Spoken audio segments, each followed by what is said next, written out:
কেন্দ্র সরকারের জনবিরোধী নীতি, দ্রব্যমূল্য বৃদ্ধি, বাংলার প্রতি বঞ্চনা সহ একাধিক দাবি নিয়ে মালদা শহরে জেলা তৃণমূল কংগ্রেসের ডাকে মহামিছিল অনুষ্ঠিত হবে বৃহস্পতিবার দুপুরে।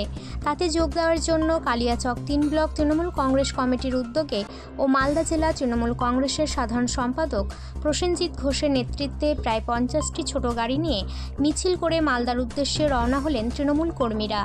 উপস্থিত ছিলেন কালিয়াচক ৩ পঞ্চায়েত সমিতির বনভূমির কর্মাধ্যক্ষ সুজিত ঘোষ, কালিয়াচক ৩ পঞ্চায়েত সমিতির জনস্বাস্থ্য কর্মাধ্যক্ষ রজিত আলম, কালিয়াচক ৩ ব্লক তৃণমূল কংগ্রেস নেতা বাবর আলী সহ ৫ শতাধিক তৃণমূল কংগ্রেস কর্মী।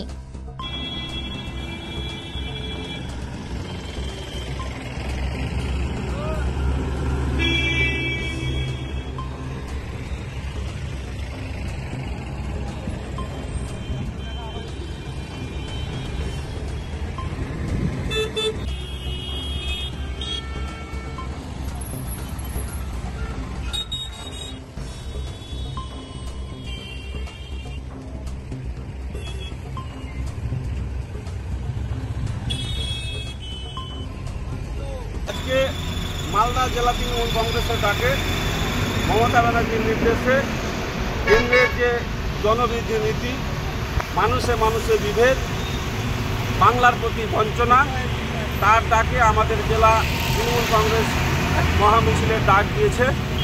আমরা কালিয়াচক ৩ তৃণমূল কংগ্রেস প্রসেনজিৎ দার নেতৃত্বে আমরা প্রায় 14খানা জিপির মধ্যে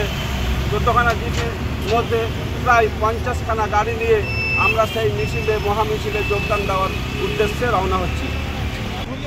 মালদা জেলা তৃণমূল কংগ্রেসের পক্ষ থেকে, তৃণমূল কংগ্রেস কমিটির পক্ষ থেকে আজকে একটা মহামিছিলের ডাক দেওয়া হয়েছে।